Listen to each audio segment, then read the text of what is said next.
최근 들어서 세월호 참사를 의미하는 노란 리본을 쉽게 볼 수 있습니다. 내일이면 세월호 참사 1주기를 맞는다고 하는데요. 최근 들어서 전국 곳곳에서 이 참사가 남긴 상처와 교훈을 잊지 말라는 추모 행사가 이어지고 있다고 합니다. 자세한 내용은 정치사회부 박민호 기자와 이야기 나누겠습니다. 박 기자, 최근 들어서 이 단원고등학교가 위치해 있는 안산시 그리고 또 진도 팽목항을 위주로 해서 이 추모 행사가 진행되고 있다고 하는데 구체적으로 좀 전해주시죠. 네, 바로 내일 4월 16일이 세월호 참사가 일어난 지 1주년이 되는 날입니다. 지난 주말부터 안산 지역의 고교생들이 추모 문화제를 연 것을 시작으로 전국 곳곳에서 추모 행렬이 계속적으로 이어지고 있습니다. 안산 지역의 시민단체들은 오는 18일까지를 세월호 참사를 잊지 않기 위한 집중 추모 기간으로 정하고 앞으로 계속 추모 행렬을 이어가겠다는 방침인데요. 세월호 참사 가족 대책 협의회 같은 경우는 1주기를 하루 앞둔 오늘 전남 진도 팽목항을 직접 찾았습니다. 오열했던 유가족들도 있었고요. 울분을 참지 못했던 유가족들도 많았습니다. 희생자 가족 200여 명이 배를 타고 팽목항 부두에서 30분가량 떨어진 세월호 침몰 지점을 직접 찾아서 추모의 시간을 가졌습니다. 유가족들은 이번 1주기 추모제를 기점으로 해서 진실 규명을 촉구하는 활동을 대대적으로 벌여나갈 계획인데요. 현재 세월호 인양과 관련해서 좀 진영 논리에 갇힌 우리 사회가 좀 여론이 반으로 많이 갈리는데 정치적인 대립이 계속 이어질 것으로 판단이 됩니다. 네, 우선 시민들의 추모 행사에 대해서 살펴봤는데 정치권의 분위기는 어떤가요? 세월호 1주기, 참사 1주기를 앞두고 현재 정치권에서는 성완종 블랙리스트, 성완종 리스트가 현재 정치적으로 블랙홀이 되고 있습니다. 정치권이 그야말로 말도 아니게 휩쓸리고 있는 모습인데요.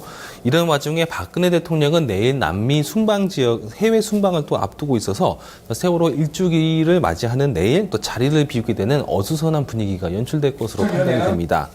국회 같은 경우는 여야가 비교적 조용하게 추모 기간을 맞이할 것으로 판단이 되고요.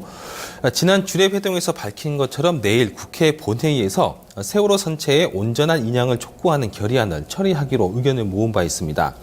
하지만 해양수산부의 시행령을 두고 현재까지 이견이 남아 있는 가운데 세월호 1주기를 어떻게 맞이하게 될지 여야에 집중적으로 관심이 쏠리고 있는데요. 현재까지 진상규명은 제도적으로 현재 시작도 하지 못한 상태입니다. 그리고 세월호 인양이 기술적으로 가능하다는 것을 정부가 은폐하고 있는 것 아니냐라는 논란도 계속 이어지고 있는 상황이라 좀 더 지켜봐야 될 것 같습니다. 네, 세월호 문제와 관련된 정치권의 행보는 상당히 좀 굼뜨네요. 네. 조금 전에 인양과 관련해서 이야기를 해주셨는데 뭐 어떤 결론이 나왔나요? 이 인양 문제는 여전한데 어떻게 풀어야 될까요? 네, 일단 세월호를 바닷속에서 끌어올리는 게 가장 급선무라고 볼 수가 있는데요. 세월호를 인양하느냐 마느냐를 가지고 아직까지 끊임없는 논란이 이어지고 있습니다. 먼저 우리가 풀어야 될 숙제가 바로 세월호를 빨리 바닷속에서 끄집어내는 건데요. 기술적으로 전문가들에게 자문을 구해보면 세월호 인양이 기술적으로는 충분히 가능할 것으로 전망하고 있습니다. 그렇다면 언제쯤 세월호를 인양해야 할지 그리고 어떤 방식으로 끌어올려야 할지에 대해서는 의견이 아직까지 하나로 일치되지 못하고 있는 상황인데요. 일단 인양 작업을 끝내야 실종자들을 완벽하게 탐색을 다 끝낼 수가 있습니다. 그리고 사고 원인을 명확하게 규명해서 재발 방지하는 데 교훈을 삼아야 되기 때문에 인양 작업이 그야말로 시급한데요. 현재까지 9분의 희생자분들이 아직도 차가운 바닷속에 있기 때문에 좀 시급하게 서둘러야 될 것 같습니다. 일단 실종자분들은 노출된 부분에 있어서 많이 훼손이 됐을 것으로 전망이 되고요. 그 외에 옷 입은 부분은 현재까지 그대로 남아있기 때문에 신원을 파악하는 데는 문제가 없을 것으로 판단이 됩니다.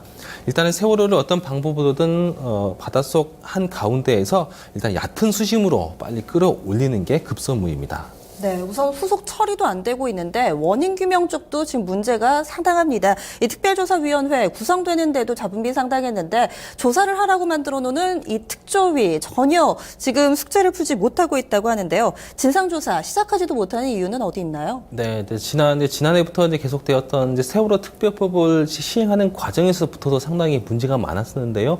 세월호 참사 특별조사위원회가 제대로 출범조차 하지도 못하고 세월호 1주기를 맞게 됐습니다.